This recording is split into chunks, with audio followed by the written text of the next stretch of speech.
सच्चे पातशाह जी की महान कृपा नाल महान महापुरख बाबा करम सिंह जी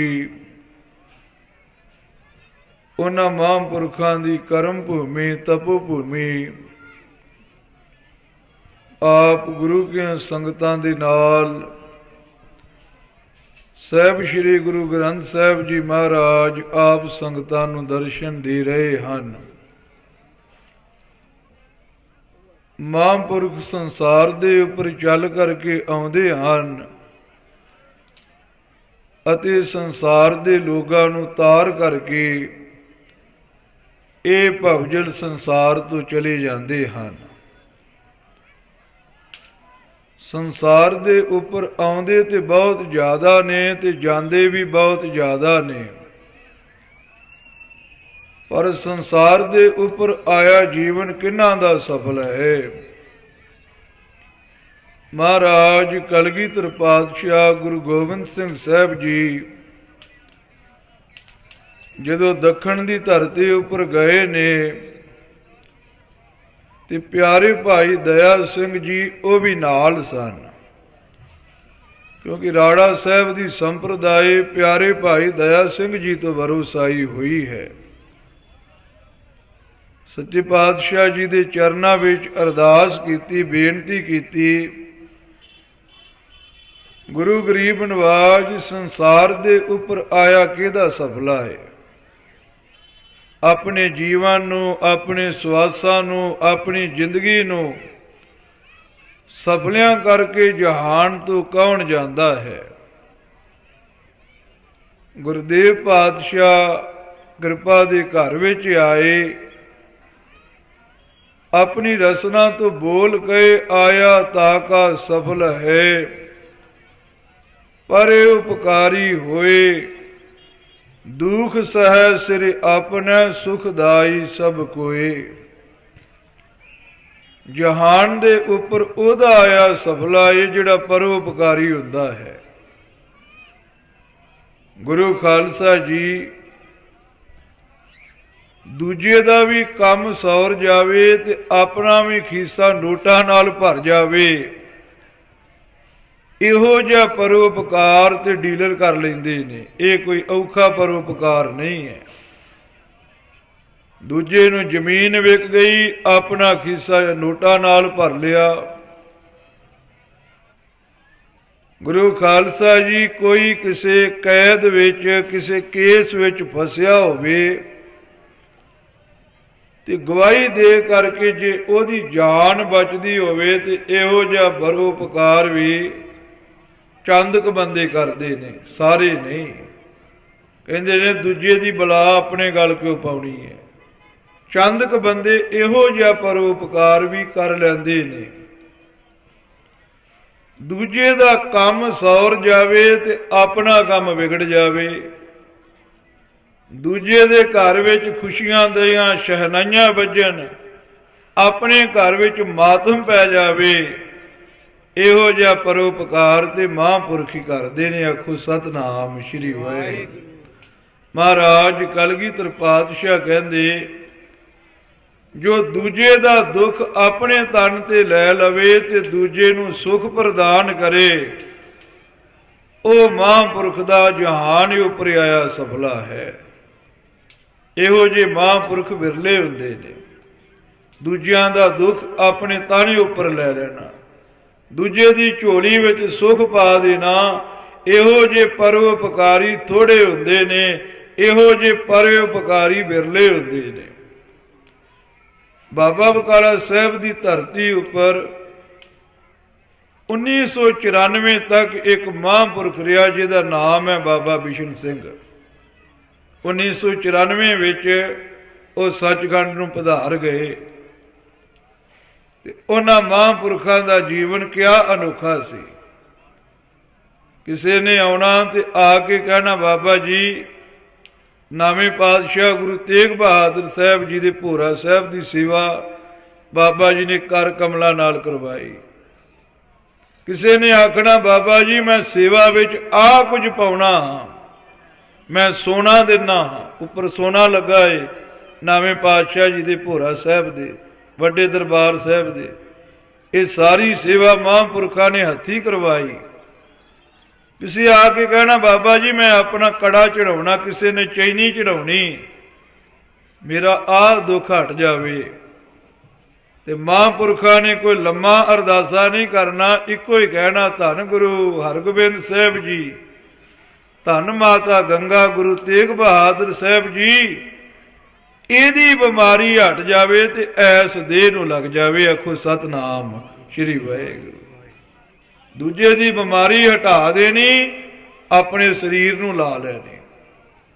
ਇਹੋ ਜਿਹੇ ਮਹਾਂਪੁਰਖ ਹੁੰਦੇ ਨੇ। ਮਾਤਾ ਗੰਗਾ ਜੀ ਦਾ ਸਥਾਨ ਹੈ ਨਾ, ਬਾਬਾ ਬਕਾਲਾ ਸਾਹਿਬ ਜਾਈਏ, ਉਹਦੇ ਲਾਗੇ ਇੱਕ ਠੱਠੀਆਂ ਦਾ ਵਿਅਕਤੀ ਸੀ, ਘਰ ਵਿੱਚ ਕੋਈ ਔਲਾਦ ਨਹੀਂ ਸੀ, ਲੱਤਾਂ ਖਲੋ ਗਈਆਂ ਤੇ ਮੰਜੀ ਉੱਪਰ ਹੀ ਬੈਠਾ ਰਹਿੰਦਾ। ਉਹਨੇ ਜਸ ਸੁਣਿਆ ਮਹਾਨ ਮਹਾਂਪੁਰਖ ਬਾਬਾ ਜੀ ਦਾ। ਬਾਬਾ ਬਿਸ਼ਨ ਸਿੰਘ ਸਾਹਿਬ ਜੀ ਦੇ ਕੋਲ ਆ ਕੇ ਬੇਨਤੀ ਕੀਤੀ, ਬਾਬਾ ਜੀ ਸਾਰੀ ਜ਼ਮੀਨ ਮਾਤਾ ਗੰਗਾ ਜੀ ਦੇ ਚਰਨਾਂ ਵਿੱਚ ਹੀ ਅਰਪਣ ਕਰਦਾ ਹਾਂ, ਕਿਰਪਾ ਕਰੋ ਮੇਰੀਆਂ ਲੱਤਾਂ ਤੋੜ ਦਿਓ। ਤੇ ਬਾਬਾ ਜੀ ਨੇ ਬਚਨ ਕੀਤਾ, ਮਾਤਾ ਗੰਗਾ ਤੇਰੇ ਚਰਨਾਂ ਵਿੱਚ ਸਿੱਖ ਜ਼ਮੀਨ ਅਰਦਾਸੇ ਕਰਾਉਂਦਾ ਹੈ, ਇਹਦੀਆਂ ਤੁਰ ਪੈਣ ਤੇ ਮੇਰੀਆਂ ਖਲੋ ਜਾਣ। ਬਾਬਾ ਜੀ ਦੀਆਂ ਲੱਤਾਂ ਉਸੇ ਵੇਲੇ ਹੀ ਖਲੋ ਗਈਆਂ। 20-25 ਸਾਲ ਮਹਾਂਪੁਰਖ ਮੰਜੇ ਤੇ ਰਹੇ, ਮੰਜੇ ਤੇ ਚੁੱਕ ਕੇ ਖੜਨਾ, ਮੰਜੇ ਤੇ ਚੱਲੇ ਨਹੀਂ, ਉਹਦੀਆਂ ਚੱਲ ਪਈਆਂ। ਇਹੋ ਜਿਹੇ ਪਰਉਪਕਾਰੀ ਮਹਾਂਪੁਰਖਾਂ ਦਾ ਸੰਸਾਰ ਤੇ ਆਉਣਾ ਵੀ ਸਫਲਾ ਤੇ ਸੰਸਾਰ ਤੋਂ ਜਾਣਾ ਵੀ ਸਫਲਾ। ਇਹ ਉਪਕਾਰੀ ਮਹਾਂਪੁਰਖ ਲੱਭਦੇ ਨਹੀਂ ਹੈ। ਟੁੰਤ ਭੇਟਿਆ ਨਾਨਕ ਮਨ ਪ੍ਰਗਾਸ, ਹਰੀ ਦੀ ਕਿਰਪਾ ਦੁਆਰਾ ਇਹੋ ਜਿਹੇ ਸੰਤ ਲੱਭਦੇ ਨੇ ਜਿਹੜੇ ਮਨ ਵਿੱਚ ਪ੍ਰਗਾਸ ਖੀੜਾ ਕਰਦੇ ਨੇ। ਸੰਤ ਮਹਾਰਾਜ ਬਾਬਾ ਈਸ਼ਰ ਸਿੰਘ ਜੀ ਰਾੜਾ ਸਾਹਿਬ ਵਾਲੇ ਮਹਾਂਪੁਰਖ, ਜਿੱਥੇ ਗੁਰੂ ਖਾਲਸਾ ਜੀ ਉਹ ਭਗਤੀ ਸ਼ਕਤੀ ਵਾਲੇ ਮਹਾਂਪੁਰਖ ਸੀ, ਉੱਥੇ ਉਹ ਵੇਦਾਂ ਦਾ ਗੂੜ ਗਿਆਨ ਰੱਖਣ ਵਾਲੇ ਗਿਆਨੀ ਮਹਾਤਮਾ ਸਨ। ਇੱਕ ਗ੍ਰੰਥ ਹੈ ਵਿਚਾਰ ਚੰਦਰੋਦੇ ਗ੍ਰੰਥ, ਪੰਡਿਤ ਪੀਤਾੰਬਰ ਦਾ ਲਿਖਿਆ ਹੈ। ਜਿਵੇਂ ਗੁਰੂ ਗ੍ਰੰਥ ਸਾਹਿਬ ਜੀ ਪਾਠੀ ਗੁਰਦਾਸ ਸਾਹਿਬ ਦੀ ਬਾਣੀ ਗੁਰੂ ਗ੍ਰੰਥ ਸਾਹਿਬ ਜੀ ਦੀ ਕੁੰਜੀ ਹੈ।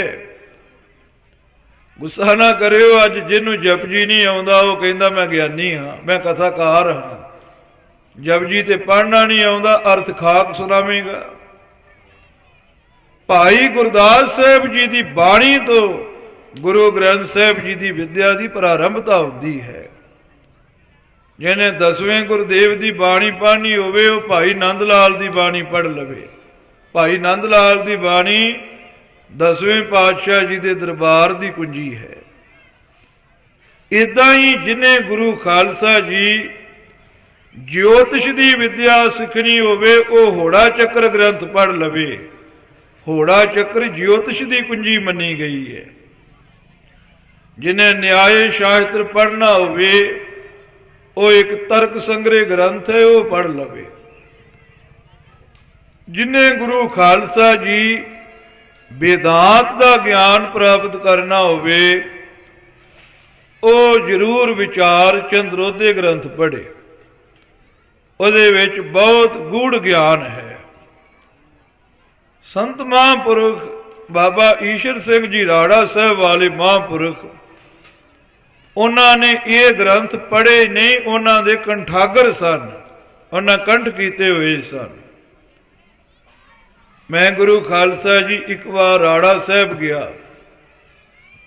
ਲੋਕ ਗੱਲਾਂ ਕਰਦੇ ਨੇ ਮਹਾਂਪੁਰਖਾਂ ਦੀਆਂ ਜੁੱਤੀਆਂ ਸਾਂਭੀਆਂ ਨੇ, ਮਹਾਂਪੁਰਖਾਂ ਦਾ ਕਮਰਾ ਸਾਂਭਿਆ ਹੈ।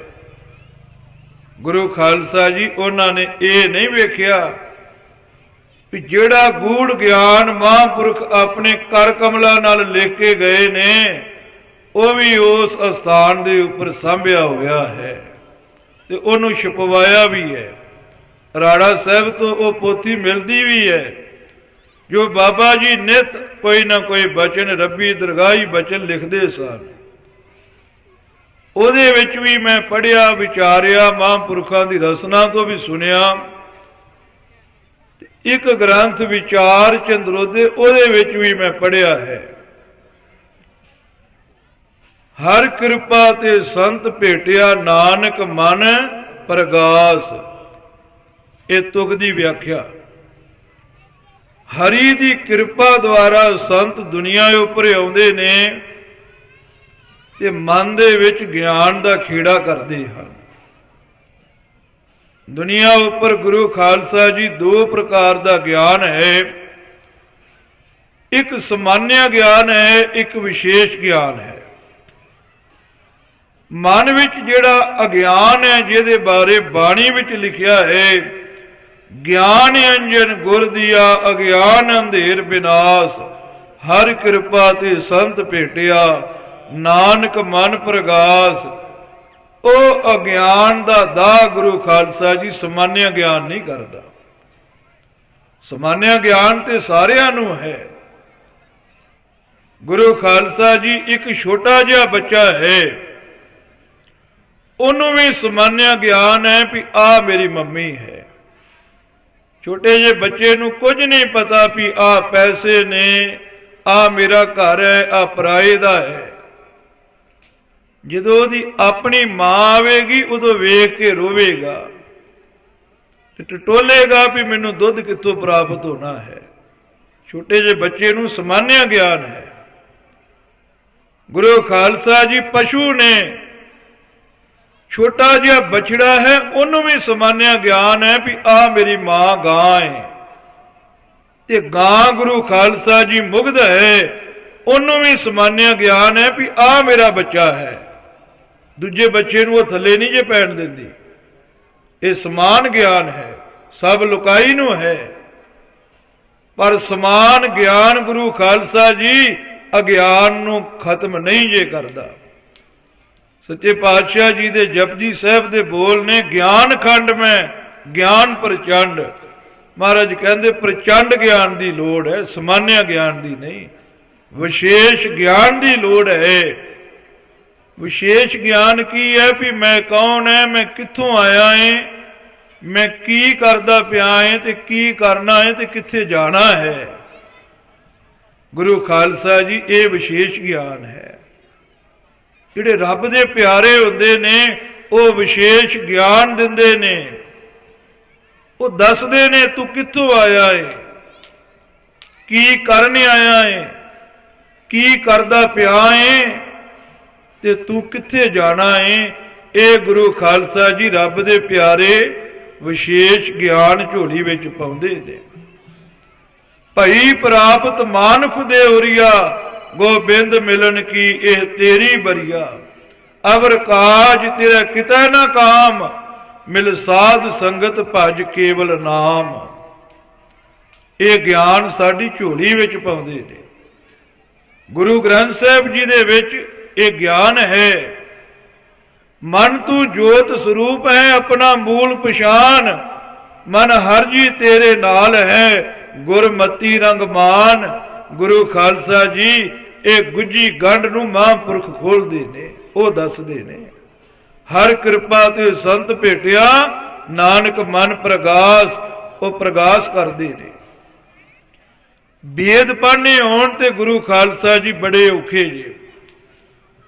4 ਵੇਦ ਨੇ, ਉਹਨਾਂ ਨੂੰ ਪੜ੍ਹਨਾ ਹੋਵੇ ਤੇ 12 ਸਾਲ ਪਹਿਲਾਂ ਉਹਨਾਂ ਨੂੰ ਪੜ੍ਹਨ ਦਾ ਢੰਗ ਤਰੀਕਾ ਹੀ ਸਿੱਖੀਦਾ ਹੈ, ਜਿਹਨੂੰ ਕਹਿੰਦੇ ਹੈ ਵਿਆਕਰਨ। 12 ਸਾਲ ਵੇਦਾਂ ਦੀ ਵਿਆਕਰਨ ਪੜ੍ਹਨ ਨੂੰ ਲੱਗਦੇ ਨੇ ਤੇ 12 ਸਾਲ ਗੁਰੂ ਖਾਲਸਾ ਜੀ 4 ਵੇਦ ਪੜ੍ਹਨ ਨੂੰ ਲੱਗਦੇ ਨੇ। ਗੁਰੂ ਗ੍ਰੰਥ ਸਾਹਿਬ ਜੀ ਦੀ ਬਾਣੀ ਪੜ੍ਹਨੀ ਹੋਵੇ, ਵਿਚਾਰਨੀ ਹੋਵੇ, ਸਾਰੀ ਜ਼ਿੰਦਗੀ ਲੱਗ ਜਾਂਦੀ ਹੈ। ਗੁਰੂ ਗ੍ਰੰਥ ਸਾਹਿਬ ਦੀ ਸੋਝੀ ਨਹੀਂ ਜੇ ਆਉਂਦੀ। ਬੜਾ ਡਾਢਾ ਔਖਾ ਕੰਮ ਹੈ। ਸਮੁੰਦਰ ਦਾ ਪਾਣੀ ਗੁਰੂ ਖਾਲਸਾ ਜੀ ਖਾਰਾ ਹੁੰਦਾ ਜੇ, ਨਾ ਨਹਾਉਣ ਦੇ ਕੰਮ ਆਉਂਦਾ ਜੇ, ਨਾ ਪੀਣ ਦੇ ਕੰਮ ਆਉਂਦਾ ਜੇ, ਨਾ ਕੱਪੜੇ ਧੋਣ ਦੇ ਕੰਮ ਆਉਂਦਾ ਏ। ਜਦੋਂ ਉਹੀ ਪਾਣੀ ਬੱਦਲਾਂ ਦੇ ਵਿੱਚ ਸਮਾ ਕੇ ਧਰਤੀ ਉੱਪਰ ਵਰਸਦਾ ਹੈ ਨਾ, ਉਹ ਖੇਤਾਂ ਲਈ ਵੀ ਚੰਗਾ ਹੁੰਦਾ ਏ।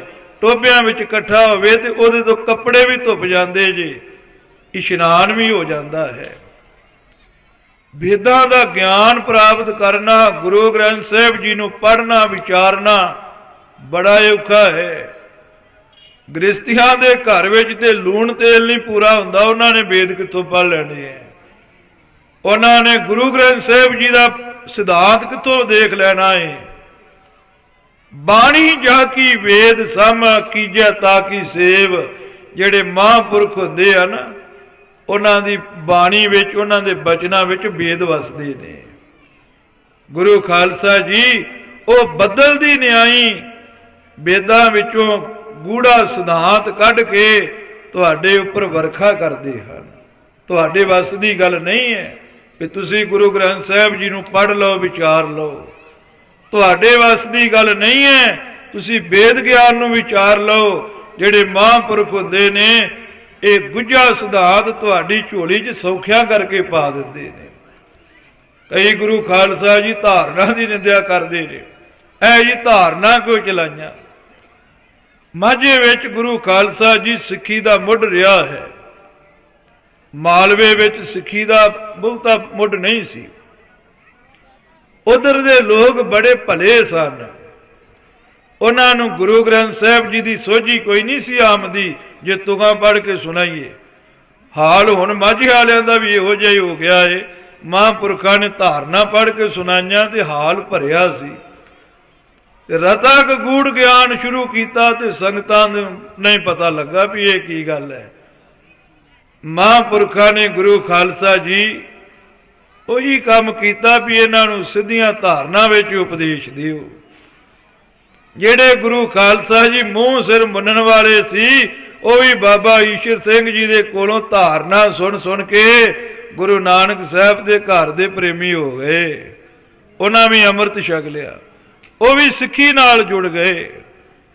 ਗੁਰੂ ਖਾਲਸਾ ਜੀ ਜਿਹੜੇ ਮਹਾਂਪੁਰਖ ਹੁੰਦੇ ਨੇ, ਉਹ ਜੋ ਗੁੱਝਾ ਸਿਧਾਂਤ ਹੈ ਉਹਨੂੰ ਸੌਖਿਆਂ ਲਫ਼ਜ਼ਾਂ ਵਿੱਚ ਕਰਕੇ ਗੁਰ ਸੰਗਤ ਤਾਈਂ ਪਹੁੰਚਾਉਂਦੇ ਹਨ। ਇਹੋ ਜਿਹੇ ਮਹਾਂਪੁਰਖ ਜਿਨ੍ਹਾਂ ਦੇ ਪੱਲੇ ਗੁਰੂ ਖਾਲਸਾ ਜੀ ਧਨ ਵਸਦਾ ਹੈ ਨਾ, ਉਹਨੂੰ ਸੰਸਾਰ ਦੇ ਉੱਪਰ ਪਾਤਸ਼ਾਹ ਕਹਿੰਦੇ ਨੇ। ਤੇ ਜਿਹਦੇ ਪੱਲੇ ਨਾਮ ਵਸਦਾ ਏ ਉਹਨੂੰ ਦੁਨੀਆ ਦੇ ਵਿੱਚ ਪਾਤਸ਼ਾਹਾਂ ਦਾ ਪਾਤਸ਼ਾਹ ਕਹਿੰਦੇ ਨੇ।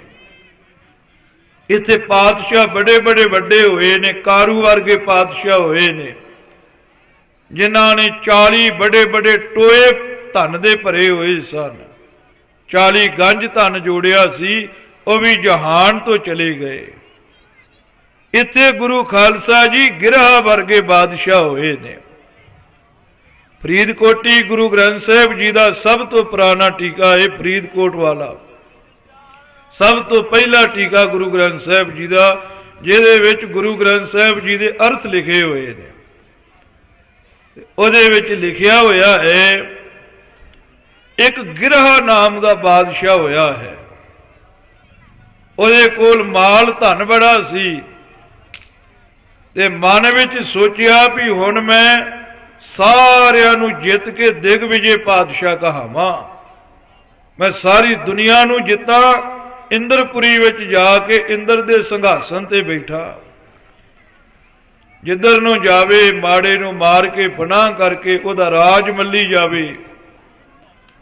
ਆਤੰਕ ਮਚਾਇਆ ਗਿਰਹਾ ਬਾਦਸ਼ਾਹ ਨੇ ਦੁਨੀਆ ਉੱਪਰ। ਰੱਬ ਦੀ ਦਰਗਾਹ ਵਿੱਚ ਜਦੋਂ ਗਰੀਬਾਂ ਦੀਆਂ ਫਰਿਆਦਾਂ ਪਹੁੰਚੀਆਂ ਨਾ, ਉਦੋਂ ਫਿਰ ਰੱਬ ਕੀੜੀ ਬਣ ਕੇ ਆ ਗਿਆ। ਆ ਗਰੀਬਾਂ ਦੀਆਂ ਸੁਣਦਾ ਏ ਨਾ, ਜਦੋਂ ਗਰੀਬ ਗੁਰੂ ਖਾਲਸਾ ਜੀ ਫਰਿਆਦਾਂ ਕਰਦੇ ਆ ਨਾ, ਰੱਬ ਕੋਈ ਨਾ ਕੋਈ ਰੂਪ ਧਾਰ ਕੇ ਆ ਜਾਂਦਾ ਹੈ। ਕੀੜੀ ਦਾ ਰੂਪ ਧਾਰ ਕੇ ਆ ਗਏ। ਗਿਰਹਾ ਬਾਦਸ਼ਾਹ ਨੂੰ ਕਹਿਣ ਲੱਗੇ, ਐ ਗਿਰਹਾ, ਤੇਰੇ ਕੋਲ ਲਾਹੋ ਲਸ਼ਕਰ ਬੜਾ ਹੈ, ਫੌਜਾਂ ਬੜੀਆਂ ਨੇ, ਇੱਕ ਟਾਈਮ ਦਾ ਪ੍ਰਸ਼ਾਦਾ ਮੇਰੇ ਭਾਉਣ ਤੋਂ ਛਕ ਕੇ ਜਾ। ਤੇਰੇ ਘੋੜੇ ਵੀ ਰਜਾ ਦੇਵਾਂਗੀ, ਤੇਰੇ ਸਿਪਾਹੀ ਵੀ, ਤੇਰੇ ਵਜ਼ੀਰ ਵੀ, ਤੈਨੂੰ ਵੀ ਪ੍ਰਸੰਨ ਕਰਾਂਗੀ। ਤੇ ਗਿਰਹਾ ਨੇ ਗਮਾਨ ਵਿੱਚ ਆ ਕੇ ਆਖਿਆ ਵੀ ਇੱਕ ਖੰਡ ਦਾ ਦਾਣਾ ਤੇਰੇ ਮੂੰਹ ਵਿੱਚ ਪੈ ਜਾਵੇ ਹਫ਼ਤਾ ਭਰ ਤੈਨੂੰ ਉਹ ਖੰਡ ਦਾ ਦਾਣਾ ਨਹੀਂ ਪਚਦਾ, ਡਿਟਕ ਹੋਈ ਰਹਿੰਦੀ ਹੈ।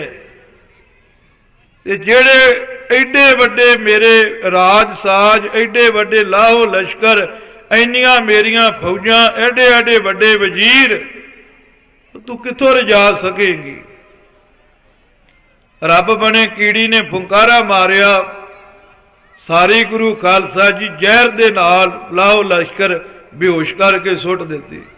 ਘੋੜੇ ਵੀ ਬੇਹੋਸ਼, ਬੰਦੇ ਵੀ ਬੇਹੋਸ਼, ਸਿਪਾਹੀ ਵੀ, ਵਜ਼ੀਰ ਵੀ, ਕੱਲਾ ਰਾਜਾ ਹੀ ਜੀਂਦਾ ਰਿਹਾ, ਹੱਥ ਜੋੜੇ। ਕਹਿਣ ਲੱਗਾ ਵੀ ਤੂੰ ਉਹਦਾ ਕੀੜੀ ਨਹੀਂ ਹੈ, ਤੂੰ ਕਰਾਮਾਤੀ ਕੀੜੀ ਜਾਪਦੀ ਹੈ, ਕਿਰਪਾ ਕਰ ਮੇਰੀਆਂ ਫੌਜਾਂ ਨੂੰ ਜੀਂਦਿਆਂ ਕਰ ਦੇ। ਉਹਨੇ ਸੰਜੀਵਨੀ ਬੂਟੀ ਮੂੰਹ ਵਿੱਚ ਪਾਈ ਤੇ ਫੁੰਕਾਰਾ ਮਾਰਿਆ, ਸਾਰੀਆਂ ਫੌਜਾਂ ਜੀਂਦੀਆਂ ਕਰ ਦਿੱਤੀਆਂ। ਆਖਰ ਬਾਦਸ਼ਾਹ ਸ਼ਰਮ ਨਾਲ ਝੁਕਿਆ, ਹੱਥ ਜੋੜ ਕੇ ਕਹਿਣ ਲੱਗਾ ਚੱਲ ਇੱਕ ਵੇਲੇ ਦਾ ਪ੍ਰਸ਼ਾਦਾ ਛਕ ਲੈਨੇ ਆ, ਦੋ ਵੇਲੇ ਦਾ ਤੇਥੋਂ ਨਹੀਂ ਛਕਾਇਆ ਜਾਣਾ। ਅਜੇ ਵੀ ਗੁਮਾਨ ਕਰਦਾ ਹੈ। ਉਹ ਕੀੜੀ ਕਹਿਣ ਲੱਗੀ ਵੀ ਜਿੱਥੇ ਸਾਡਾ ਭੌਂ ਹੈ ਨਾ, ਇਹਨੂੰ ਪੁੱਟ। ਜਦੋਂ ਭੌਂ ਨੂੰ ਪੁੱਟਿਆ ਤੇ ਥੱਲਿਓ ਗੁਰੂ ਖਾਲਸਾ ਜੀ ਘੋੜਿਆਂ ਵਾਲੀ ਦਾਣੇ ਪੱਠੇ 36 ਪ੍ਰਕਾਰ ਦੇ ਭੋਜਨ ਫੌਜਾਂ ਲਈ ਨਿਕਲੇ। ਸਾਰੇ ਰੱਜ ਗਏ। ਗੁਰੂ ਖਾਲਸਾ ਜੀ ਘੋੜੇ ਵੀ ਨਿਹਾਲੋ ਨਿਹਾਲ ਤੇ ਬੰਦੇ ਵੀ ਨਿਹਾਲੋ ਨਿਹਾਲ, ਤੇ ਭੋਜਨ ਅਜੇ ਵੀ ਬਚ ਗਿਆ। ਦਵਾਂ ਡੰਗਾਂ ਦਾ ਗੁਰੂ ਖਾਲਸਾ ਜੀ ਹੋਰ ਪ੍ਰਸ਼ਾਦਾ ਉਹ ਭੰਡਾਰਿਆਂ 'ਚ ਬਚ ਗਿਆ। ਰਾਜਾ ਕਹਿਣ ਲੱਗਾ ਪਕਵਾਨ ਤੇ ਬੜਾ ਸੋਹਣਾ ਸੀ, 36 ਪ੍ਰਕਾਰ ਦਾ ਪਕਵਾਨ ਸੀ, ਬੜਾ ਸੋਹਣਾ ਪਕਵਾਨ ਸੀ, 36 ਪ੍ਰਕਾਰ ਦਾ ਪਕਵਾਨ ਸੀ, ਪਰ ਥੋੜਾ ਜਿਹਾ ਬਹਿਆ ਜਾਪਦਾ ਸੀ। ਤੇ ਕੀੜੀ ਹੱਸ ਕੇ ਕਹਿਣ ਲੱਗੀ ਤੇਰੇ ਵਰਗਾ ਆਇਆ ਸੀ, ਉਹਨੇ ਛਕਿਆ ਤੇ ਉਹਦੀ ਰਹਿੰਦ ਬਚ ਗਈ। ਤੇ ਮੈਂ ਸੋਚਿਆ ਵੀ ਤੇਰੇ ਨਾਲ ਜਿੰਨੀਆਂ ਕੁ ਫੌਜਾਂ ਨੇ 2-3 ਡੰਗ ਹੋ ਜਾਣੇ ਐ, ਮੈਂ ਨਵਾਂ ਬਣਾਉਣ ਦੀ ਖੇਚਲ ਨਹੀਂ ਕੀਤੀ। ਉਹ ਰਾਜਾ ਸ਼ਰਮਸਾਰ ਹੋਇਆ, ਢਹਿ ਕੇ ਚਰਨੀ ਪੈ ਗਿਆ, ਦੁਨੀਆ ਨੂੰ ਜਿੱਤਣ ਦਾ ਮਨਸੂਬਾ ਛੱਡ ਦਿੱਤਾ। ਤੇ ਜਗਤ ਬਾਬੇ ਨਾਨਕ ਨੇ ਜਪਜੀ ਸਾਹਿਬ ਵਿੱਚ ਲਿਖਿਆ, ਸਮੁੰਦ ਸਾਹ ਸੁਲਤਾਨ ਗਿਰਹਾ ਸੇਤੀ ਮਾਲ ਧਨ। ਮਹਾਰਾਜ ਕਹਿੰਦੇ ਸਮੁੰਦਰ ਜਿਹਾ ਰਾਜ ਭਾਗ ਹੋਵੇ, ਸਾਹ ਸੁਲਤਾਨ ਬਾਦਸ਼ਾਹ ਦਾ ਬਾਦਸ਼ਾਹ ਹੋਵੇ। ਸੇਤੀ ਕਹਿੰਦੇ ਨੇ ਜਿੰਨਾ ਗਿਰਹਾ ਸੇਤੀ, ਗਿਰਹਾ ਪਾਤਸ਼ਾਹ ਜਿੰਨਾ ਮਾਲ ਧਨ ਹੋਵੇ ਕੋਲ। ਕੀੜੀ ਤੁਲ ਨਾ ਹੋਵਣੀ, ਉਹ ਗਿਰਹਾ ਨੂੰ ਹੰਕਾਰ ਹੋਇਆ ਸੀ, ਉਹਦਾ ਮਾਲ ਧਨ ਕੀੜੀ ਦੇ ਮਾਲ ਧਨ ਦੇ ਬਰਾਬਰ ਨਹੀਂ ਸੀ ਪਹੁੰਚਿਆ। ਕੀੜੀ ਦੇ ਖਜ਼ਾਨੇ ਭਰਪੂਰ ਰਹੇ, ਉਹਦੀਆਂ ਫੌਜਾਂ ਰੱਜ ਕੇ ਸ਼ਰਮਿੰਦੀਆਂ ਹੋਈਆਂ ਸੀ। ਉਹ ਰੱਬ ਦੇ ਘਰ ਦੀ ਕੀੜੀ ਨੇ ਗਿਰਹਾ ਵਰਗੇ ਬਾਦਸ਼ਾਹ ਨੂੰ ਆਪਣੇ ਚਰਨਾਂ ਵਿੱਚ ਟਿਕਾ ਲਿਆ। ਤੂੰ ਕਾਹਦਾ ਮਾਣ ਕਰਦਾ ਏ, ਤੇਰੇ ਕੋ ਕੀ ਹੈ ਬੰਦਿਆ? ਤੇ ਰੀਸਾਂ ਉਹਨਾਂ ਦੀਆਂ ਕਰਦਾ ਏ ਜੇ ਤਿਸ ਮਨੋ ਨਾ ਵਿਸਰੈ, ਜਿਨ੍ਹਾਂ ਦੇ ਮਨੋਂ ਉਹ ਰੱਬ ਨਹੀਂ ਭੁੱਲਦਾ। ਆਖੋ ਸਤਨਾਮ ਸ਼੍ਰੀ ਵਾਹਿਗੁਰੂ। ਰੀਸਾਂ ਉਹਨਾਂ ਦੀਆਂ ਕਰਦੇ ਆ ਜਿਨ੍ਹਾਂ ਨੂੰ ਰੱਬ ਭੁੱਲਿਆ ਹੀ ਨਹੀਂ, ਭੁੱਲਦਾ ਹੀ ਨਹੀਂ, ਅੱਠੇ ਪੈਰ ਨਾਮ ਜਪੀ ਜਾਂਦੇ ਨੇ। ਗੁਰੂ ਖਾਲਸਾ ਜੀ ਪਿੰਡ ਦਾ ਆਕੜਿਆ ਜਿਹਾ ਬੰਦਾ ਨਾ ਉੱਠ ਕੇ ਕਹੂਗਾ ਉਹ ਕਰਮ ਸੋਈ ਸੀ, ਅੱਧਾ ਨਾ ਲਓ ਹੋਰ ਨਾ ਅੱਧਾ ਲਓ। ਉਹਦੀਆਂ ਰੀਸਾਂ ਕੀ ਕਰ ਲੈਣੀਆਂ ਏ? ਉਹ ਤੁਹਾਡੇ ਤੋਂ ਵੱਡੇ, ਤੁਹਾਡੇ ਰਾਜਿਆਂ ਦੇ ਰਾਜੇ, ਰੱਬ ਦੇ ਘਰ ਦੀ ਕੀੜੀ, ਉਹਦੀ ਵੀ ਗੁਰੂ ਖਾਲਸਾ ਜੀ ਰੀਸ ਨਹੀਂ ਕਰ ਸਕੇ। ਤੇ ਉਹਨਾਂ ਮਹਾਂਪੁਰਖਾਂ ਦੀਆਂ ਰੀਸਾਂ ਕੀ ਕਰ ਲੈਣੀਆਂ? ਜਪਜੀ ਸਾਹਿਬ ਦੇ ਵਿੱਚ ਲਿਖਿਆ ਹੈ, ਜਿਸਨੂੰ ਬਖਸ਼ੇ ਸਿਫਤ ਸਲਾਹ ਨਾਨਕ ਪਾਤਸ਼ਾਹੀ ਪਾਤਸ਼ਾਹੋ। ਜਿਨ੍ਹਾਂ ਨੂੰ ਉਹ ਆਪਣੀ ਸਿਫਤ ਸ਼ਲਾਘਾ ਬਖਸ਼ ਦੇਵੇ, ਉਹ ਪਾਤਸ਼ਾਹਾਂ ਦੇ ਪਾਤਸ਼ਾਹ ਹੁੰਦੇ ਨੇ। ਉਹਨਾਂ ਵਰਗਾ ਪਾਤਸ਼ਾਹ ਕੋਈ ਨਹੀਂ। ਇੱਕ ਮਹਾਂਪੁਰਖ ਬਾਬਾ ਜੋਗਿੰਦਰ ਸਿੰਘ ਜੀ 96 ਕਰੋੜੀ ਰਕਬੇ ਵਾਲੇ ਮਹਾਂਪੁਰਖ, ਮਾਲਵੇ ਵਿੱਚੋਂ ਮਹਾਂਪੁਰਖ ਆਏ ਨੇ, ਇਹ ਸ਼ਾਇਦ ਜਾਣਦੇ ਹੋ। ਰਕਬੇ ਵਿੱਚ ਗੁਰੂ ਖਾਲਸਾ ਜੀ ਉਹ ਮਹਾਂਪੁਰਖ ਰਹਿੰਦੇ ਨੇ। ਨੇਮ ਕੀ ਹੈ? ਅੰਮ੍ਰਿਤ ਵੇਲੇ 12 ਵਜੇ ਉੱਠ ਕੇ ਇਸ਼ਨਾਨ ਕਰਨਾ, ਗੁਰੂ ਦਰਬਾਰ ਵਿੱਚ ਆਪ ਜਾਣਾ, ਜਿੱਥੇ ਛੇਵੇਂ ਪਾਤਸ਼ਾਹ ਜੀ ਦੇ ਅਸਥਾਨ ਤੇ ਪ੍ਰਕਾਸ਼ ਹੁੰਦਾ, ਉਹ ਸਾਰਾ ਥੜਾ ਸਾਹਿਬ ਕੱਚੀ ਲੱਸੀ ਨਾਲ ਧੋਣਾ, ਇਸ਼ਨਾਨ ਕਰਾਉਣਾ, ਪ੍ਰਕਾਸ਼ ਕਰਨਾ, ਨਿਤਨੇਮ ਕਰਨਾ। ਆ ਗਿਆ ਕੋਈ ਤੇ ਠੀਕ ਹੈ, ਨਹੀਂ ਤੇ ਆਪ ਹੀ ਆਸਾ ਜੀ ਦੀ ਵਾਰ ਕਥਾ 12 ਵਜੇ ਤੋਂ ਲੈ ਕਰਕੇ 6 ਵਜੇ ਤੱਕ ਗੁਰਦਰਬਾਰ ਵਿੱਚ ਚੌਂਕੜਾ ਮਾਰ ਕੇ ਰੱਖਣਾ। ਇਹ ਨਿਯਮ ਹੈ। ਗੱਡੀ ਵਿੱਚ ਜਾਣਾ ਹੈ, ਨਾਮ ਜਪੀ ਜਾਣਾ। ਜਿੰਨੇ ਬਹੁਤੀਆਂ ਗੱਲਾਂ ਕੀਤੀਆਂ ਨਾ, ਪਿੱਛੇ ਇੱਕ ਗੱਡੀ ਹੋਰ ਆਉਣੀ ਹੈ, ਕਹਿਣਾ ਭਾਈ ਸਿੱਖਾ ਤੂੰ ਉਤਰ ਕੇ ਦੂਜੀ ਗੱਡੀ 'ਚ ਹੋ ਜਾ, ਤੇਰਾ ਸਾਡੇ ਨਾਲ ਨਹੀਂ ਕੰਮ ਚੱਲਦਾ। ਨਾਮ ਜਪੀ ਜਾਣਾ ਹੈ। ਤੇ ਇੱਕ ਦਿਨ, ਥੋੜੇ ਦਿਨ ਹੀ ਹੋਏ, ਮੇਰਾ ਮੇਲ ਹੋਇਆ ਮਹਾਂਪੁਰਖਾਂ ਨਾਲ, ਤੇ ਮੈਂ ਕਿਹਾ ਤੁਹਾਡੇ ਉੱਪਰ ਗੁਰਾਂ ਦੀ ਕਿਰਪਾ ਹੈ। ਪਹਿਲਾਂ ਤੇ ਕਹਿਣ ਲੱਗੇ ਸਾਡੇ ਤੇ ਕਾਹਦੀ ਕਿਰਪਾ ਏ, ਮੈਂ ਤੇ ਗੁਰੂ ਘਰ ਦਾ ਸੇਵਾਦਾਰ ਹੈ। ਮਗਰੋਂ ਰੂਹਾਨੀ ਦੇ ਬੋਲ ਕਹੇ, ਜਿਹਦੇ ਉੱਪਰ ਕਿਰਪਾ ਕਰੇ ਉਹ ਨਾਮ ਉਹੋ ਹੀ ਜਪ ਸਕਦਾ ਹੈ, ਦੂਜੇ ਕੋ ਜਪਿਆ ਨਹੀਂ ਜਾਂਦਾ। ਕਹਿੰਦੇ ਮੈਂ ਵੀ ਆਦਿ ਗੁਰੂ ਗ੍ਰੰਥ ਸਾਹਿਬ ਜੀ ਦੀ ਸੰਥਿਆ ਕਰ ਲਈ, ਪਾਠੀ ਬਣ ਗਿਆ ਬੋਪਾ ਰਾਏ ਤੋਂ। ਮਾਲਵੇ ਵਿੱਚ ਬੋਪਾ ਰਾਏ ਹੈ। ਤੇ ਮੇਰਾ ਇਰਾਦਾ ਹੋਇਆ ਵੀ ਮੈਂ ਧਾਰਨਾ ਵਾਲਾ ਕੀਰਤਨ ਸਿੱਖ ਲਵਾਂ, ਕੀਰਤਨ ਕਰਾਂ। ਤੇ ਮੈਨੂੰ ਮਹਾਂਪੁਰਖ ਮਿਲ ਪਏ ਕੋਈ, ਉਹ ਕਹਿਣ ਲੱਗੇ ਕਿੱਧਰ ਢੋਲਕਿਆ ਚੁੱਕੀ ਫਿਰੇਗਾ, ਵਾਹਿਗੁਰੂ ਵਾਹਿਗੁਰੂ ਕਰਿਆ ਕਰ। ਉਹਨਾਂ ਮਹਾਂਪੁਰਖਾਂ ਨੇ ਮੋੜਨਾ ਹੀ ਸੀ। ਹਾਲਾਂਕਿ ਇਹ ਵੀ ਕੰਮ ਮਾੜਾ ਨਹੀਂ, ਕਈਆਂ ਨੂੰ ਗੁਰੂ ਗ੍ਰੰਥ ਸਾਹਿਬ ਜੀ ਦੇ ਨਾਲ ਜੋੜੀਦਾ ਹੈ। ਗੁਰੂ ਖਾਲਸਾ ਜੀ ਕਹਿੰਦੇ ਐਸੀ ਕਿਰਪਾ ਹੋਈ, ਹੁਣ ਭਾਵੇਂ ਢੋਲ ਵੱਜੀ ਜਾਣ ਬਾਹਰ, ਜਿਹੜੇ ਬਾਹਰ ਢੋਲ ਵੱਜਦੇ ਆ ਨਾ, ਸਾਡੇ ਕੰਨਾਂ ਵਿੱਚ ਅਨਹਦ ਵਾਜੇ ਬਣ ਕੇ ਵੱਜਦੇ ਨੇ। ਆਖੋ ਸਤਨਾਮ ਸ੍ਰੀ ਵਾਹਿਗੁਰੂ। ਬਾਹਰ ਦਾ ਸ਼ੋਰ ਸ਼ਰਾਬਾ ਏਦਾਂ ਜਾਪਦਾ ਵੀ ਅਨਹਦ ਨਾਦ ਵੱਜਦੇ ਪਏ ਨੇ, ਤੇ ਹਿਰਦਿਓ ਵਾਹਿਗੁਰੂ ਵਾਹਿਗੁਰੂ ਭੁੱਲਦਾ ਹੀ ਨਹੀਂ ਹੈ। ਅੱਠੇ ਪੈਰ ਵਾਹਿਗੁਰੂ ਵਾਹਿਗੁਰੂ ਵਾਹਿਗੁਰੂ ਵਾਹਿਗੁਰੂ ਵਾਹਿਗੁਰੂ ਵਾਹਿਗੁਰੂ ਜਪੀ ਜਾਂਦੇ ਨੇ। ਗੁਰੂ ਖਾਲਸਾ ਜੀ ਉਹ ਪਾਤਸ਼ਾਹਾਂ ਦੇ ਪਾਤਸ਼ਾਹ ਹੁੰਦੇ ਨੇ, ਜਿਨ੍ਹਾਂ ਉੱਪਰ ਐਸੀ ਕਿਰਪਾ ਹੋਵੇ, ਦਇਆ ਹੋਵੇ। ਨੰਦ ਲਾਲ ਸਾਹਿਬ ਕਲਗੀਧਰ ਪਾਤਸ਼ਾਹ ਜੀ ਦੇ ਪ੍ਰੇਮੀ ਸਾਹਿਬ ਕਲਗੀਧਰ ਪਾਤਸ਼ਾਹ ਜੀ, ਗੁਰਦੇਵ ਪਾਤਸ਼ਾਹ ਜੀ, ਉਹਨਾਂ ਦੇ ਹਜ਼ੂਰ ਬੈਠੇ ਚੌਂਕੜਾ ਲਾ ਕੇ, ਤੇ ਗੁਰਦੇਵ ਪਾਤਸ਼ਾਹ ਕੋਲ ਸੰਗਤਾਂ ਡਾਢੀਆਂ ਬੈਠੀਆਂ। ਤੇ ਗੁਰਦੇਵ ਪਾਤਸ਼ਾਹ ਕਹਿਣ ਲੱਗੇ, ਨੰਦ ਲਾਲ, ਇਹਨਾਂ ਅੱਖਾਂ ਦੇ ਨਾਲ ਜੇ ਰੱਬ ਵੇਖਣਾ ਹੋਵੇ ਤੇ ਕਿੱਦਾਂ ਵੇਖਿਆ ਜਾਵੇ। ਤੇ ਨੰਦ ਲਾਲ ਨੇ ਗਲੂ ਪੱਲਾ ਪਾਇਆ ਤੇ ਹੱਥ ਜੋੜੇ ਤੇ ਕਹਿਣ ਲੱਗਾ, ਸੱਚੇ ਪਾਤਸ਼ਾਹ, ਇੱਕ ਬੰਨੇ ਸੂਰਜ ਚੜਿਆ ਹੋਵੇ ਤੇ ਦੀਵੇ ਦੀ ਕੀ ਮਜਾਲ ਹੈ, ਉਹ ਸੂਰਜ ਨੂੰ ਮਾਤ ਪਾ ਦੇਵੇ। ਜੇ ਤੁਸੀਂ ਬੈਠੇ ਹੋ ਰਾਜਿਆਂ ਦੇ ਰਾਜੇ, ਗਿਆਨੀਆਂ ਦੇ ਗਿਆਨੀ, ਧਿਆਨੀਆਂ ਦੇ ਧਿਆਨੀ, ਮੈਨੂੰ ਕੀ ਲੋੜ ਹੈ ਵੀ ਤੁਹਾਡੇ ਅੱਗੇ ਮੈਂ ਐਵੇਂ ਜ਼ੁਬਾਨ ਚਲਾਉਂਦਾ ਫਿਰਾਂ। ਗੁਰਦੇਵ ਪਾਤਸ਼ਾਹ ਕਹਿਣ ਲੱਗੇ, ਨਹੀਂ ਨੰਦ ਲਾਲ ਜੀ, ਤੁਹਾਨੂੰ ਮਾਣ ਦੇਣਾ ਹੈ, ਤੁਹਾਨੂੰ ਵਡਿਆਈ ਦੇਣੀ ਹੈ, ਤੁਹਾਡੇ ਤੇ ਕਿਰਪਾ ਕਰਨੀ ਹੈ। ਗੁਰੂ ਖਾਲਸਾ ਸਾਧ ਸੰਗਤ ਜੀ, ਨੰਦ ਲਾਲ ਨੇ ਗਲ ਪੱਲਾ ਪਾਇਆ ਤੇ ਬੋਲ ਕਹੇ ਜੋ ਫਾਰਸੀ ਅਲਫਾਜ਼ਾਂ ਵਿੱਚ ਨੇ, ਗੋਇਆ ਅਗਰ ई चश्मे तो मुश्ताक़ अस्त, मर्दाने खुदा खुदा नुमा अस्त। नंद लाला, जे तेरियां आ अखां चाहुंदियां ने भी रब नूं वेखां ते रब दे प्यारियां नूं वेख ला, रब दा ही रूप हुंदे ने। आखो सतनाम श्री वाहिगुरू। रब ते इन्हां अखां नाल दिसना नहीं। नानक से अखड़ियां बयान जिन्हां डसंदो मां पिरी, ਉਹ ਅੱਖਾਂ ਹੋਰ ਨੇ, ਉਹ ਮਨ ਦੀਆਂ ਅੱਖਾਂ ਨੇ ਜਿਨ੍ਹਾਂ ਨਾਲ ਰੱਬ ਦੀਦਾ ਏ, ਚੰਮ ਦੀਆਂ ਅੱਖਾਂ ਨਾਲ ਨਹੀਂ ਦੀਦਾ।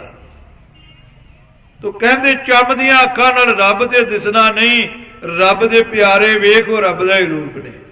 ਬਾਬਾ ਕਰਮ ਸਿੰਘ ਨੂੰ ਵੇਖੋ, ਬਾਬਾ ਜੀ ਰੱਬ ਦਾ ਹੀ ਰੂਪ ਨੇ, ਉਹ ਰੱਬ ਹੀ ਬੈਠਾ ਹੈ। ਗੁਰੂ ਖਾਲਸਾ ਜੀ ਸੱਚੇ ਪਾਤਸ਼ਾਹ ਜੀ ਦੀ ਪਾਵਨ ਬਾਣੀ ਵਿੱਚ ਬਚਨ ਨੇ, ਹਰ ਕਾ ਸੇਵਕ ਸੋ ਹਰਿ ਜੀਹਾ। ਹਰੀ ਦਾ ਸੇਵਕ ਹਰੀ ਵਰਗਾ ਹੀ ਹੁੰਦਾ ਹੈ। हर हर जन दोई एक है, बिब विचार कश नाहे, जल ते उपज तरंग ज्यो, जल ही बिखै समाहे। हरि दे जन हरि वर्गे हुंदे ने। निंदकां ने निंदिया करदे मर जाना है, रब दे प्यारिਆਂ दे नगारे जुगो जुग वजने ने।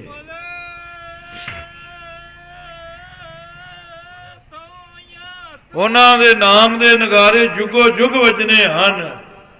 दुनिया विच नाम रहियो, साधु रहियो, रहियो गुरु गोबिंद। नाम भी रहना ते नाम जपण वाले भी रहने हैं। एक महापुरख होए ने बाबा निक्का सिंह जी, हरिद्वार दे विच उन्होंने कथा करनी ते गुरु खालसा जी जिहड़ा मन विच शंका होना ना, जिद्दां तुसीं संगतां बैठियां कोई शंका तुहाडे मन च आया ते महापुरखां ने कथा करदिआं तुहानूं जवाब दे देना। एडे अंतरजामी महापुरख सी। जो किसी दे मन विच आया इत्थों ही दस देना उन्होंने, कथा दे विच ही उन्होंने पता लग जाना भी महापुरखा जवाब दे देता। एक ने जाके बेनती की, महापुरखो 10वें पातशाह का हुक्म है, गोर मड़ी मठ भूल ना माने। मड़ियां नूं कबरां नूं मठां नूं भुल के भी मत्था नहीं टेकना। ते दूजे पासे जिथे कोई महापुरख चढ़ाई कर जाता है, ਉਹਦਾ अंगीठा सिरज ਦਿੰਦੇ ਨੇ ਤੇ ਉਹਦੇ ਉੱਪਰ ਜਾ ਕੇ ਲੋਕ ਮੱਥਾ ਟੇਕਦੇ ਨੇ। ਜੋ ਵੀ ਅਰਦਾਸ ਕਰਦੇ ਨੇ ਉਹ ਅਰਦਾਸ ਵੀ ਪੂਰੀ ਹੁੰਦੀ ਹੈ। ਦੱਸੋ ਇਹ ਮੜੀ ਦੀ ਪੂਜਾ ਕਰਨੀ ਗੁਰੂ ਨਾਨਕ ਦੇ ਘਰ ਵਿੱਚ ਜਾਇਜ਼ ਹੈ? ਜੇ ਨਹੀਂ ਜਾਇਜ਼ ਤੇ ਉਤੋਂ ਭਾਵਨਾ ਕਿਉਂ ਪੂਰੀਆਂ ਹੁੰਦੀਆਂ ਨੇ? ਜਿਹੜਾ ਅਰਦਾਸ ਕਰਦਾ ਹੈ ਉਹਦੀ ਭਾਵਨਾ क्यों पूरिया होंदी है? ते महापुरख कह लगे, जिथे कोई महापुरख समाउंदा है ना, वो महापुरख की मड़ी नहीं हुंदी, वो महापुरख की तपो भूमि हुंदी है। आखो सतनाम श्री वाहिगुरू। वो महापुरख ने जिन्नी कमाई की हुंदी है, वो ते जोत विच जोत रल जाती है। ਜਿਹੜਾ ਉਹਨੇ ਨਾਮ ਜਪਿਆ ਹੁੰਦਾ ਹੈ ਉਹ ਥਾਂ ਵਿੱਚ ਸਮਾ ਜਾਂਦਾ ਹੈ ਜਿੱਥੇ ਉਹਦਾ ਅੰਤਮ ਸੰਸਕਾਰ ਹੁੰਦਾ ਹੈ। ਜਿਹੜਾ ਜਾ ਕੇ ਕੋਈ ਅਰਦਾਸ ਕਰਦਾ ਹੈ ਉਹ ਮਹਾਂਪੁਰਖ ਦੀ ਕੀਤੀ ਹੋਈ ਬੰਦਗੀ ਉਹਦੀ ਭਾਵਨਾ ਨੂੰ ਪੂਰਿਆ ਕਰ ਦਿੰਦੀ ਹੈ। ਉਹ ਮਹਾਂਪੁਰਖ ਦੀ ਕੀਤੀ ਹੋਈ ਬੰਦਗੀ ਕੀਤਾ ਹੋਇਆ ਸਿਮਰਨ ਭਾਵਨਾ ਨੂੰ ਪੂਰਿਆ ਕਰਦਾ ਹੈ। ਮਹਾਂਪੁਰਖ ਕਹਿਣ ਲੱਗੇ, ਨਾਮੇ ਕੀ ਵਡਿਆਈ किश कीमत कही ना जाई, नाम दी वडियाई कही नहीं जाती। रता जिन्नी गुरु खालसा जी नाम दी वडियाई, नाम दी कदर कथन कहण तो बाहर है। इसलिए दुनिया उपर नाम रहिंदा है, साधु रहिंदा है अते रब दे प्यारे रहिंदे ने जिहड़े नाम जपण वाले हन। इस वास्ते गुरु खालसा साध संगत जी आपां महापुरखां दे प्रकाश दिहाड़े नूं उन्हां दी जद्दी भूमि विखे मना रहे हैं। इत्थे महापुरखां दा प्रकाश होया, प्रगट होए। इत्थे गुरु खालसा जी उन्हां ने बचपना गुजारिया, नाम जपिया, महापुरखां दी संगत करके उन्हां ने वडियाइयां प्राप्त कीतियां। ते इन्हां महापुरखां दा जीवन भी मैं बड़े विस्तार दे नाल विचारिया है। महापुरखां दा जीवन छपिया है ते मैनूं दिता सी ते जीवन विचों पता लगदा है कि किड्डे वड्डे महान महापुरख होए ने। नहीं तो आ कौड़ा पिंड सी, इहनूं किन्ने जानना सी? इत्थे दे मिठियां नूं नहीं कोई जानदा ते कौड़ियां नूं किन्ने जानना सी? कलयुग दा समां वा, इत्थे दे मिठियां दी दोहरा हाल हो जांदी आ ते जिहड़े कौड़े ते है ही पिछां जे सी, इन्हों किन्ने जानना सी भी कौड़े भी हैगे है। ये महापुरखा ने कृपा करके कौड़ियां नूं मिठिया कर दिता, मिठिया तो भी महान कर दिता है। उन्हें मिठे भी नहीं पूजे जाते जिन्ना ना कौड़ियां दा वजदा है। सो गुरु खालसा जी महापुरखा दे इस अस्थान उपर राड़ा साहब तो महापुरख आए ने। ਉਹ आप संगतां दी सन्मुख आप जी नूं दर्शन भी देणगे ਆਪ ਜੀ ਨੂੰ ਮਹਾਂਪੁਰਖ ਉਪਦੇਸ਼ ਵੀ ਕਰਨਗੇ। ਤੇ ਮੇਰਾ ਸਮਾਂ ਇੱਥੇ ਹੀ ਪੂਰਨ ਹੋਇਆ ਹੈ। ਸੋ ਆਪ ਜੀ ਨੇ ਕਿਰਪਾ ਕਰੀ, ਬੜੇ ਧਿਆਨ ਨਾਲ ਗਹੁ ਨਾਲ ਮਹਾਂਪੁਰਖਾਂ ਦੇ ਬਚਨ ਬਲਾਸ, ਉਹਨਾਂ ਮਹਾਂਪੁਰਖਾਂ ਦੀ ਕੀਰਤੀ ਨੂੰ ਸਰਵਣ ਕੀਤਾ। ਸਤਿਕਾਰਯੋਗ ਗਿਆਨੀ ਦੀਪ ਸਿੰਘ ਜੀ ਪਾਉਂਟਾ ਸਾਹਿਬ ਵਾਲੇ ਉਹ ਵੀ ਨਾਲ ਆ ਗਏ ਤੇ ਲਾਈਵ ਦੀ ਸੇਵਾ ਨਿਭਾ ਰਹੇ ਨੇ। ਹੈ ਤੇ ਗਿਆਨੀ ਸਿੰਘ ਨੇ ਤੇ ਇੱਕ ਸਥਾਨ ਦੇ ਸੇਵਾਦਾਰ ਵੀ ਨੇ, ਪਰ ਗੁਰੂ ਖਾਲਸਾ ਜੀ ਮੇਰੇ ਕੋ ਵਿਦਿਆ ਪੜ੍ਹਨੇ ਕਰਕੇ ਤੇ ਕਹਿਣ ਲੱਗੇ ਵੀ ਮੇਰਾ ਜੀ ਕਰਦਾ ਏ ਵੀ ਤੁਹਾਡੇ ਬਚਨਾਂ ਨੂੰ ਮੈਂ ਰਿਕਾਰਡ ਕਰਾਂ। ਤੇ ਮੈਂ ਕਿਹਾ ਜਿਵੇਂ ਤੁਹਾਡੀ ਮਰਜ਼ੀ ਉਸੇ ਪ੍ਰਕਾਰ ਹੀ ਕਰ ਲਓ। ਹੋਈ ਭੁੱਲ ਚੁੱਕ ਦੀ ਖਿਮਾ। ਵਾਹਿਗੁਰੂ ਜੀ ਕਾ ਖਾਲਸਾ, ਵਾਹਿਗੁਰੂ ਜੀ ਕੀ ਫਤਿਹ। ਵਾਹਿਗੁਰੂ ਜੀ ਕਾ ਖਾਲਸਾ, ਵਾਹਿਗੁਰੂ ਜੀ ਕੀ ਫਤਿਹ। ਸਤਿਕਾਰਯੋਗ ਗਿਆਨੀ ਗੁਰਵਿੰਦਰ ਸਿੰਘ ਜੀ ਦਾ ਬਹੁਤ ਬਹੁਤ ਧੰਨਵਾਦ, ਜਿਨ੍ਹਾਂ ਨੇ ਕਥਾ ਦੁਆਰਾ ਆਪ ਗੁਰਸਿੱਖ ਸੰਗਤਾਂ ਨੂੰ ਨਿਹਾਲ ਕੀਤਾ। ਬੇਨਤੀ ਹੈ ਬਾਬਾ ਜੀ ਨੂੰ ਸੰਤ ਬਾਬਾ ਧਰਮਪਾਲ ਸਿੰਘ ਜੀ ਵੱਲੋਂ ਗੁਰੂ ਘਰ ਦੀ ਬਖਸ਼ਿਸ਼ ਪ੍ਰਾਪਤ ਕਰਨ ਜੀ। ਬੋਲੇ ਸੋ ਨਿਹਾਲ। ਬਾਬਾ ਦੀਪ ਸਿੰਘ ਉਹਨਾਂ ਨੂੰ ਬੇਨਤੀ ਹੈ ਉਹ ਵੀ ਗੁਰੂ ਘਰ ਦੀ ਬਖਸ਼ਿਸ਼ ਪ੍ਰਾਪਤ ਕਰ